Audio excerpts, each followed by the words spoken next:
don't know why, but I really just cannot get enough of tech company drama.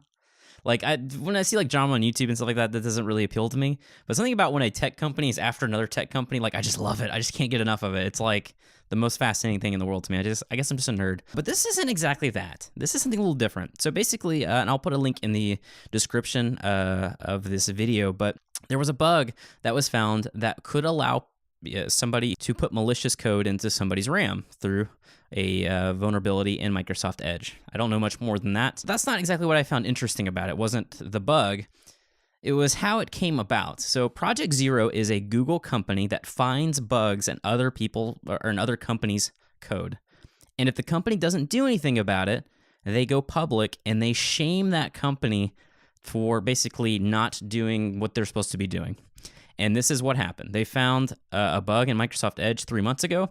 They alerted Microsoft. They didn't fix it. And Project Zero from Google went public. I just find this really fascinating to me. And obviously, Microsoft is not going to like this. I have read that Microsoft in the past has been very vocal that they don't like how Project Zero does things, or maybe there was something in the past that they did that they didn't agree with. I find this really interesting for a couple reasons. Number one, for those of you who don't know, my full-time job, I'm a web developer. So I have a little bit of bitterness towards Internet Explorer, which is a Microsoft product. And because of that bitterness, like anytime I'm making a web page or whatever, I always have to struggle because we have to make sure it works on Microsoft Internet Explorer, which is their old version of a browser. They don't even technically support that anymore, but we still have to make sure it works on it. And I hate it so much. Edge is better, but because of Microsoft Internet Explorer, whatever, I kind of don't like Microsoft's anything to do with the internet. But so I don't use Edge just kind of out of principle because of how bad Internet Explorer is. Another thing that annoys me is when I'm on my Windows 10 computer. You tell me if your computer does this.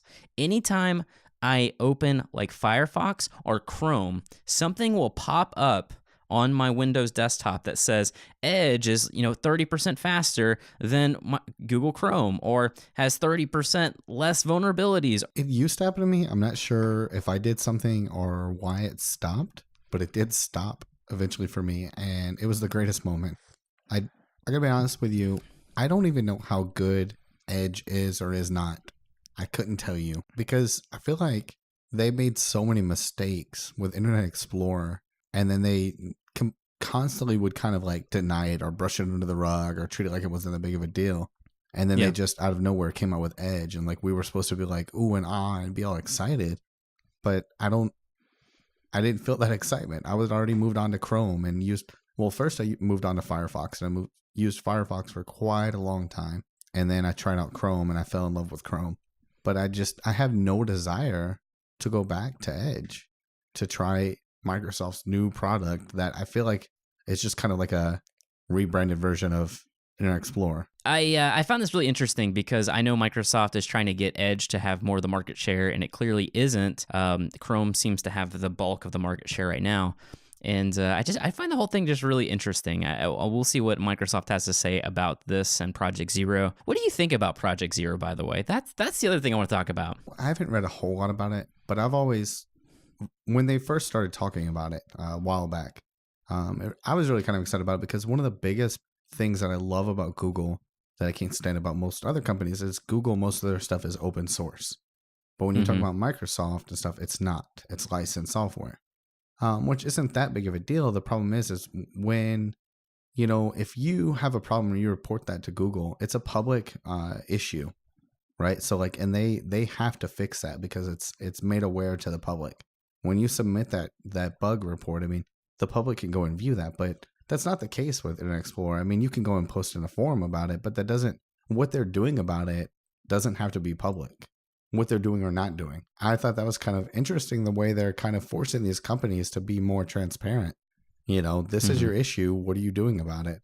And if you're not going to do anything about it, we're going to let the public know, because otherwise you would have no clue whether they're actually working on it or not. They'll just release another update that says bug fixes and patches, and that's it. And you have no idea if the thing that you found is fixed or not. I kind of have mixed feelings about Project Zero. I think it's a good concept, but it's kind of one of those things that what gives them the right. But I guess what gives them the right is they found the problem. Yeah. And So I don't know. It does feel a little elitist, but at the same time, I think as a whole, it's making the tech community more accountable. And if you think about all the software out there that gets old and gets outdated, and the developers just stop developing for it, yet it's still a used product, like for instance, like Windows XP from way back when, and that kind of stuff, and like still tons of machines still use those products. Like, you know, it's good to get the word out that, hey, you should not be using this anymore because they're not supporting it, and there are some clear problems. So I find it interesting, although I could imagine how annoyed I'd be as a company if, you know, my name was being sullied because I didn't want to support something for, you know, for the rest of, until the end of time, you know, or whatever. But in this case, this is Microsoft Edge. This is a big deal, and don't know why it took them over 90 days to actually deal with the issue. Who knows? Well, I mean, I think there's another perspective here. I don't think it's just them making them look bad. It's letting people know and letting them be aware, because if they're not doing anything about it, that means they're also not letting their customers know that this is an issue. So you would have no way of knowing. So especially when you talk about some of this legacy software that people are still using, it gives them opportunity to find out, okay, this is a problem, because you may not know it. You may want to stop using that software if you knew that. But without them giving you that heads up, you would have no clue.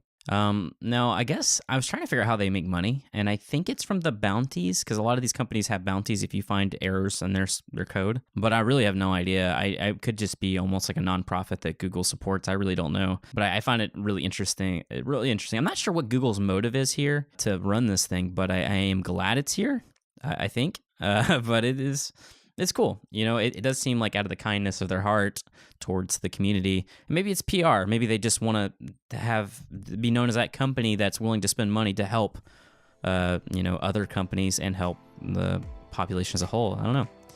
It's a neat thing. So we'll see what Microsoft has to say about Google. And if there's anything else to talk about next week about that, we will be sure to do that. So, yeah, we'll keep you posted.